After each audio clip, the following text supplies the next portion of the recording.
Welcome to an indie film podcast film review. I'm Victoria. And I am Chuck. We are independent filmmakers, and today we're going to be reviewing Eli Roth's The Ice Cream Man from a filmmaker's perspective. This film is a giant scoop of gore-filled fun, topped with dated jokes, a drizzle of sexism, and sprinkles of a plot. Nice. Victoria, what did you think of Ice Cream Man? As if you couldn't tell from that description. Well, based on our review system, do you recommend people watch it now, or should they just wait until later? I'm going to go ahead and say this one is a y'all can wait. What about you? I agree. For The Ice Cream Man, I'm going to say wait on that film because it was rough.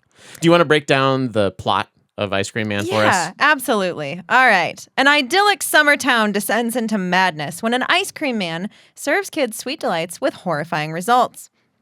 Within this picturesque town, small town struggles are only amplified as the sweet treats turn every child homicidal and every teen paralyzed, sort of. Yes. And some teens are totally okay. I don't think they ate the ice cream. Oh, okay. So the idea is that if you eat this ice cream and you're a kid, you're going to murder adults. Yes. That is the idea behind the film.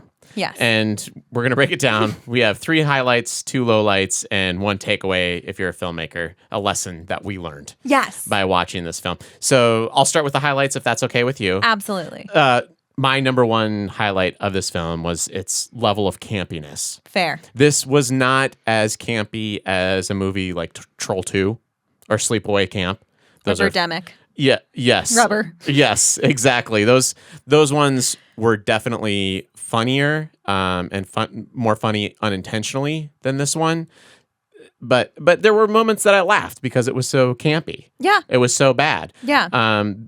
For example, there's going to be spoilers. Oh, yeah, this will be a lot of spoilers. So the expository dialogue scene from the priest/necromancer that explained why the ice cream man wanted the kids to murder adults. At the end of the movie. At the top of the 3rd act is when you finally get the plot and the motivators. The plot comes out. So that made me laugh. Yeah. And the delivery of the children's lines as they're trying to basically regurgitate what they just heard back to the priest/necromancer. That was nice. Yeah, it was hilarious. Like because they were at least so we have to acknowledging chop off this guard's head, and then we can't look at the head of the dead body. It made me laugh. Unfortunately, the theater that we saw it in, nobody was laughing out loud at it, so it made me feel bad, but I can't control myself sometimes when the movies are that horrible. To be fair, there were also only 6 people in that theater, so, we saw it on a preview night. Maybe we don't we don't need to advise anybody on whether or not to see that they're going to find everybody out has this. Already spoken. They're all going to see it later. It's fine. So, highlight for me was the campiness. Second highlight, the murders. Yeah. Because this is just a gore fest, body horror film, lots of blood, lots of gore. The first scene of the child sawing off her mother's head was pretty funny. It was entertaining. I guess that kind of fits underneath the subcategory of campiness. There's not a lot of, it was hard for me to come up with a list of 3 things that I liked. And then practical effects, which goes again with the horror and the gore. Yeah. Although Eli Roth is under fire on this movie for using AI. So hopefully those were practical effects that I saw. There were some instances of AI in the film, which I could tease apart. Yeah. If he was using anything other than practical effects and visual effects on the makeup for the wounds on these people. I didn't really notice that. CGI cleanup, but I don't know if there was a lot of AI clean. I don't know. Yeah. I'm not sure. There were enough production companies to be involved in this film that I'm sure one of them dealt with some AI on some level somewhere. It was pretty funny at the intro. So do you want to talk about your highlights? Yeah, because on the subject of practical effects, absolutely that is my top first and foremost highlight. This is an extreme gore fest of a movie, and the practicals are done incredibly well. And it's Adrian Moreau and Steve Newburn. So am not horrendously surprised that they're good. You probably know Moreau from The Whale, Pet Sematary, the 2019 version, Scream 6, Megan, all those. Newburn, not entirely horror, from like Pacific Rim, Watchmen, Dark Knight Rises. Oh, dang. So like these are powerhouses of prosthetics and they are good. And these do look good. And it's impressive and it's well done. So kudos to them. Eli Roth did a good job stacking his crew. He has worked with them before. He should probably hire a writer. He should. We'll get to that. Don't you worry. Okay. So then along the same lines there, I loved the hair and makeup. Yeah. I looked up because I did not know who the key makeup artist was. It is Melanie Sleep. I'm not familiar with a lot of her work. This looks to be the first time she's had a key makeup position on a feature film. Oh, okay. Has some TV experience, some short film experience, but this is her first time, so I'm even more blown away. Good for her. I loved the ice cream on the faces, and even if you just Google like the poster or whatever, you're going to see it. The ice cream on the faces with these comically large, childish sprinkles stuck to their face. I just love it. I think it's so cool. I think it's so fun. I think it's so silly. I think it's weird that no character in the entire movie ever calls out that you can blatantly tell who's infected and who's not. Mm-hmm. Yeah, because based on the fact that they're covered in ice cream. Yeah, that's a good point. Because they're kind of like zombie kids. Yeah. And they are covered in ice cream and they look weird. And all the teachers are like, well, this is so weird. They're all just acting suspicious. Are you going to call out the fact that they're covered in ice cream? No, you're not. Okay, cool. Yeah. We're just ignoring that. Suspending logic. That's fine. We're suspending logic.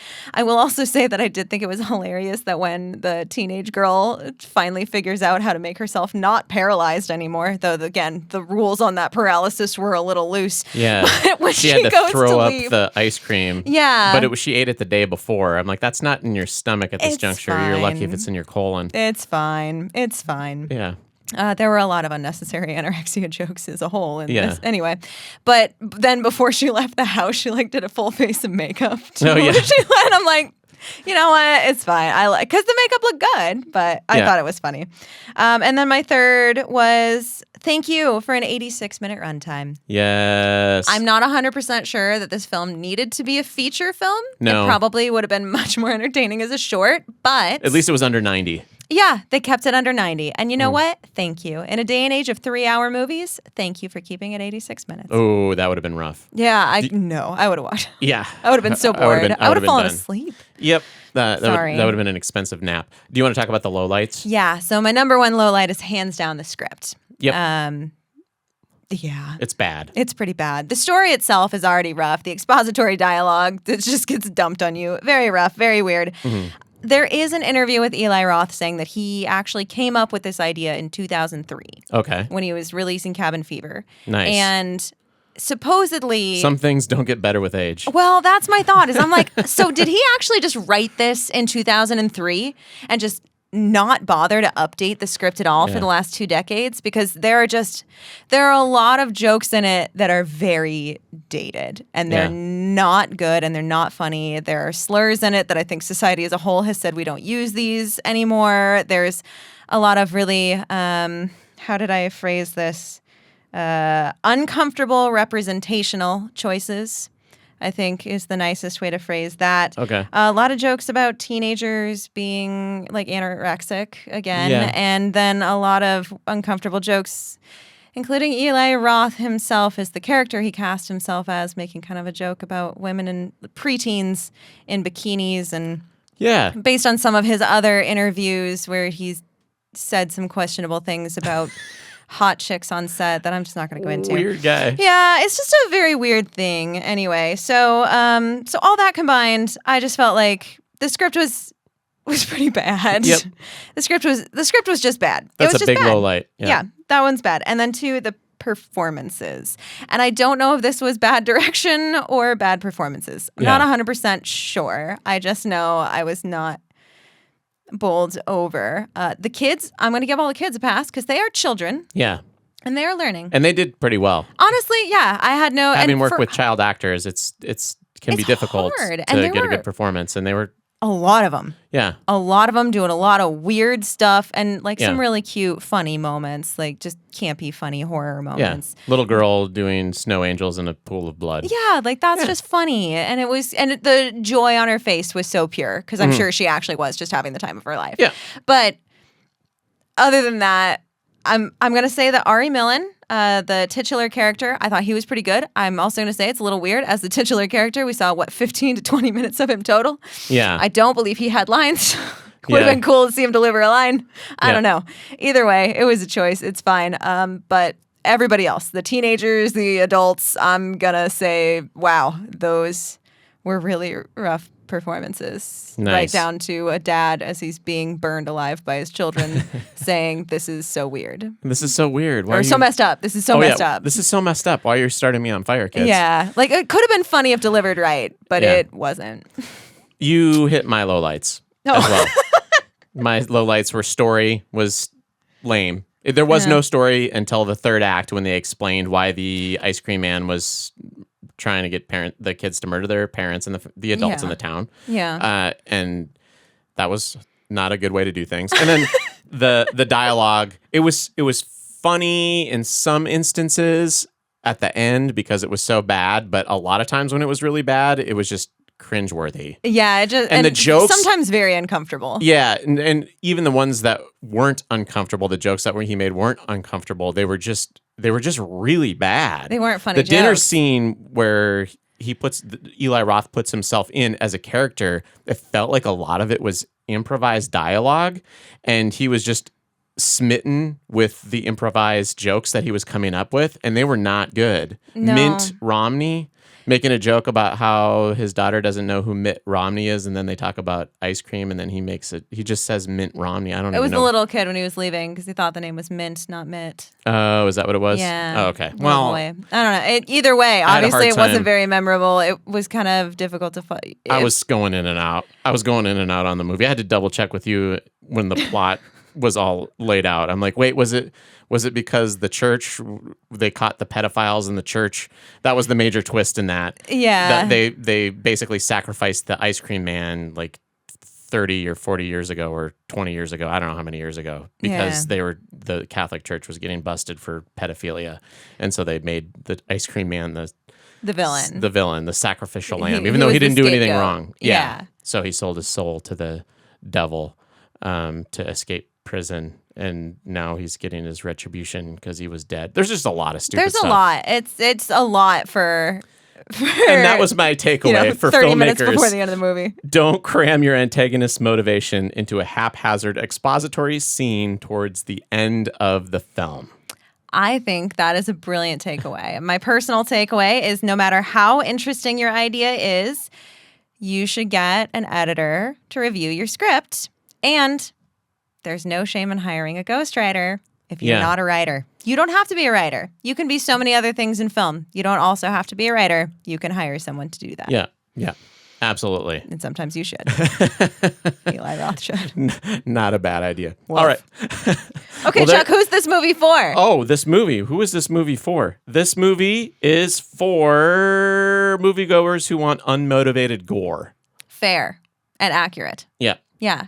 I'm going to say this movie is for people who wish Terrifier was worse. Oh, good one. Yes. Because it's gore-filled. It is a gore fest filled with a non-speaking antagonist. And yet that movie builds tension and suspension while... Ice Cream Man does not. No. But it has ice cream in it.